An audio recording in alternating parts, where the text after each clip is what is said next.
പുറപ്പാട് പുസ്തകം അധ്യായം 4. ദൈവമേ, നിന്റെ വേദപ്രമാണത്തിൽ അടങ്ങിയിരിക്കുന്ന അത്ഭുത കാര്യങ്ങളെ കാണുവാൻ എൻ്റെ ഉൾക്കണ്ണുകളെ പ്രകാശിപ്പിക്കണമേ. ആമീൻ. മോശ ഉത്തരമായിട്ട്, അവർ എന്നെ വിശ്വസിക്കുകയില്ല, എൻ്റെ വാക്ക് ചെവിക്കൊള്ളുകയില്ല. എന്തെന്നാൽ ദൈവം നിനക്ക് പ്രത്യക്ഷപ്പെട്ടിട്ടില്ല എന്ന് അവർ പറയും എന്ന് പറഞ്ഞു.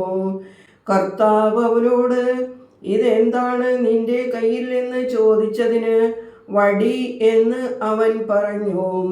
അത് നിലത്തിടുക എന്ന് കർത്താവ് പറഞ്ഞു. അവൻ അത് നിലത്തിട്ടു. അത് ഒരു പാമ്പായി തീർന്നു. അതിൻ്റെ മുമ്പിൽ നിന്ന് മോശ ഓടിപ്പോയി. നിന്റെ കൈ നീട്ടി അതിൻ്റെ വാലിൽ പിടിക്കുക എന്ന് കർത്താവ് മോശയോട് പറഞ്ഞു. അവൻ കൈ നീട്ടി അതിനെ മുറുകെ പിടിച്ചു. അത് അവൻ്റെ കയ്യിൽ വടിയായി തീർന്നു. അവരുടെ പിതാക്കന്മാരുടെ ദൈവം, അബ്രാഹാമിൻ്റെ ദൈവം, ഇസഹാക്കിൻ്റെ ദൈവം, യാക്കോബിൻ്റെ ദൈവം നിനക്ക് പ്രത്യക്ഷപ്പെട്ടു എന്ന് അവർ വിശ്വസിക്കേണ്ടതിനാകുന്നു ഇത് എന്ന് കർത്താവ് പറഞ്ഞു. കർത്താവ് വീണ്ടും അവനോട്, നിന്റെ കൈ നെഞ്ചത്ത് വയ്ക്കുക എന്ന് പറഞ്ഞു. അവൻ നെഞ്ചത്ത് കൈവച്ചു. അവൻ കൈ എടുത്തപ്പോൾ ഇതാ, അവൻ്റെ കൈ കുഷ്ഠം പിടിച്ച് ഹിമം പോലെ ഇരിക്കുന്നു. നിന്റെ കൈ വീണ്ടും നെഞ്ചത്ത് വയ്ക്കുക എന്ന് കർത്താവ് പിന്നെയും പറഞ്ഞു. അവൻ്റെ കൈ വീണ്ടും നെഞ്ചത്ത് വച്ചു. കൈ നെഞ്ചത്ത് നിന്ന് തിരിച്ചെടുത്തപ്പോൾ അത് ശരീരം പോലെ തന്നെ ആയിത്തീർന്നു. അവർ ആദ്യത്തെ അടയാളത്തിൻ്റെ ശബ്ദം കേട്ടു വിശ്വസിക്കുന്നില്ലെങ്കിൽ മറ്റേ അടയാളത്തിൻ്റെ ശബ്ദം വിശ്വസിക്കും.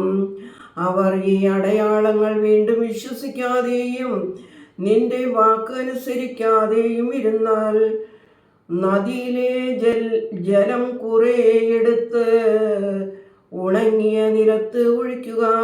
നീ നദിയിൽ നിന്ന് എടുത്ത ആ വെള്ളം ഉണങ്ങിയ നിലത്ത് രക്തമായി തീരും. മോശ കർത്താവിനോട്, എൻ്റെ കർത്താവേ, ഞാൻ നിന്നോട് അപേക്ഷിക്കുന്നു, ഇന്നലെയും മിനിയാന്നും മുതൽ നിന്റെ അടിയാനോട് നീ സംസാരിച്ച ശേഷവും ഞാൻ വാക്സാമർത്ഥ്യമുള്ള മനുഷ്യനായിട്ടില്ല. എന്തെന്നാൽ ഞാൻ സംസാരത്തിൽ വിക്കുള്ളവനും നാവിനു തടസ്സമുള്ളവനുമാകുന്നുവല്ലോ എന്ന് പറഞ്ഞു. കർത്താവ് അവനോട് പറഞ്ഞത്, മനുഷ്യന് വായുണ്ടാക്കിയത് ആരാണ്? അല്ലെങ്കിൽ ഊമനെയോ വിദ്രനെയോ കാഴ്ചയുള്ളവനെയോ അന്ധനെയോ ഉണ്ടാക്കിയവൻ ആരാണ്? കർത്താവായ ഞാൻ തന്നെയല്ലയോ? നീ ഇപ്പോൾ പോകുക, ഞാൻ നിന്റെ വായോടുകൂടെ ഉണ്ടായിരുന്ന് നീ പറയേണ്ട കാര്യം നിന്നെ പഠിപ്പിക്കും.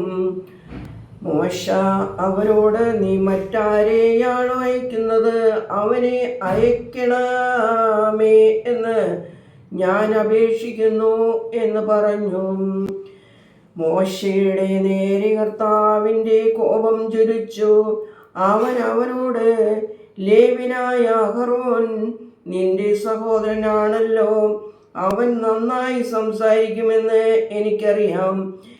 ഇതാ, അവൻ നിന്നെ എതിരേറ്റു വരികയും നിന്നെ കാണുമ്പോൾ ഹൃദയത്തിൽ ആനന്ദിക്കുകയും ചെയ്തു. നീ അവനോട് സംസാരിച്ച് അവൻ്റെ വായിൽ എൻ്റെ വചനങ്ങൾ വയ്ക്കണം. നിന്റെ വായോടുകൂടെയും അവൻ്റെ വായോടുകൂടെയും ഞാൻ ഉണ്ടായിരിക്കും. നിങ്ങൾ ചെയ്യേണ്ട കാര്യം ഞാൻ നിങ്ങളെ പഠിപ്പിക്കും. അവൻ നിനക്ക് വേണ്ടി ജനത്തോട് സംസാരിക്കും. അവൻ നിനക്ക് തർജ്ജമക്കാരനും നീ അവനു ദൈവത്തിന് പകരവും ആയിരിക്കും. അതിനാൽ അത്ഭുതങ്ങൾ ചെയ്യേണ്ടതിന് ഈ വടി നിന്റെ കയ്യിൽ എടുത്തുകൊള്ളുക. മോശ തൻ്റെ അമ്മായി അപ്പനായ യാത്രോയുടെ അടുക്കൽ മടങ്ങിച്ചെന്നവനോട്, ഞാൻ മിസ്രയീമിൽ എൻ്റെ സഹോദരങ്ങളുടെ അടുക്കൽ മടങ്ങിച്ചെന്ന് അവർ എപ്പോഴും ജീവിച്ചിരിക്കുന്നുവോ എന്ന് നോക്കട്ടെ എന്ന് പറഞ്ഞു. നീ സമാധാനത്തോടെ പോകുക എന്ന് യാത്രോ മോശയോട് പറഞ്ഞു. മിദ്യാനിൽ വെച്ച് കർത്താവ് മോശയോട്, നീ മിസ്രയീമിലേക്ക് മടങ്ങിപ്പോകുക, എന്തെന്നാൽ നിന്റെ പ്രാണനെ അന്വേഷിച്ചിരുന്ന മനുഷ്യരെല്ലാം മരിച്ചുപോയി എന്ന് പറഞ്ഞു.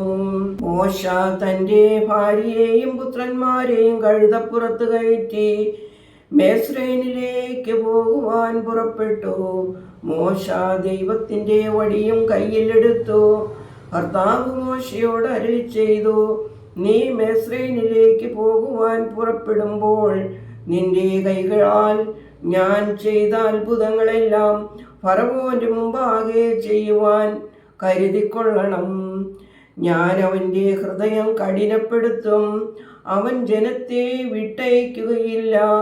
ഫറവോനോട് നീ ഇപ്രകാരം പറയണം, ഇസ്രായേൽ എൻ്റെ മകൻ, എൻ്റെ ആദ്യജാതൻ. എന്നെ സേവിക്കുന്നതിന് എൻ്റെ മകനെ വിട്ടയക്കുവാൻ ഞാൻ നിന്നോട് പറയുന്നു.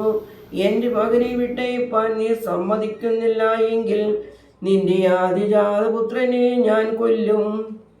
യാത്രയിൽ മോശ വഴിയമ്പലത്തിലായിരിക്കുമ്പോൾ കർത്താവ് അവനെ അഭിമുഖീകരിച്ച് മോശയെ കൊല്ലുവാൻ ഭാവിച്ചു. സിഫോറ തുടർ മൂർച്ചയുള്ള ഒരു കല്ല് എടുത്ത് തൻ്റെ മകൻ്റെ അഗ്രചർമ്മം ഛേദിച്ച് അവൻ്റെ കാലുകളിൽ പിടിക്കുകയും, നീ എനിക്ക് രക്തത്തിൻ്റെ മണവാളൻ എന്ന് പറയുകയും ചെയ്തു. അപ്പോൾ അവൻ അവനിൽ നിന്ന് ഒഴിഞ്ഞുപോയി. പരിച്ഛേദന നിമിത്തം നീ എനിക്ക് രക്തത്തിൻ്റെ മണവാളൻ എന്ന് അവൾ പറഞ്ഞത് അപ്പോൾ ആയിരുന്നു. കർത്താവ് അഹ്റോനോട്, നീ മരുഭൂമിയിലേക്ക് നിന്റെ സഹോദരൻ മോശയെ എതിരേറ്റ് ചെല്ലുക എന്ന് പറഞ്ഞു. അവൻ പോയി ദൈവത്തിൻ്റെ പർവ്വതമായ ഹോറേബിൽ വച്ച് അവനെ എതിരേറ്റു ചുംബിച്ചു. കർത്താവിൻ്റെ സകല വാക്കുകളും തന്നെ അയച്ചതും താൻ ചെയ്യണമെന്ന് കൽപ്പിച്ച സകല അടയാളങ്ങളും മോശ അഹ്റോനെ അറിയിച്ചു. മോശയും അഹ്റോനും ചെന്ന് ഇസ്രായേൽ മക്കളുടെ മൂപ്പന്മാരെ കൂട്ടിവരുത്തി കർത്താവ് മോശയോട് അരുളി ചെയ്ത വചനങ്ങളെല്ലാം അഹ്റോൻ പറഞ്ഞു. ജനങ്ങളുടെ മുമ്പാകെ ആ അത്ഭുതങ്ങൾ പ്രവർത്തിച്ചു. ജനം വിശ്വസിച്ചു. കർത്താവ് ഇസ്രായേൽ മക്കളെ ഓർത്തു എന്നും അവരുടെ അടിമത്വത്തെ കണ്ടു എന്നും കേട്ടപ്പോൾ അവർ തലകുനിച്ചു ദൈവത്തെ വന്ദിച്ചു. ദൈവമേ, സ്തുതി നിനക്ക് യോഗ്യമാകുന്നു. പാർക്കുമോർ.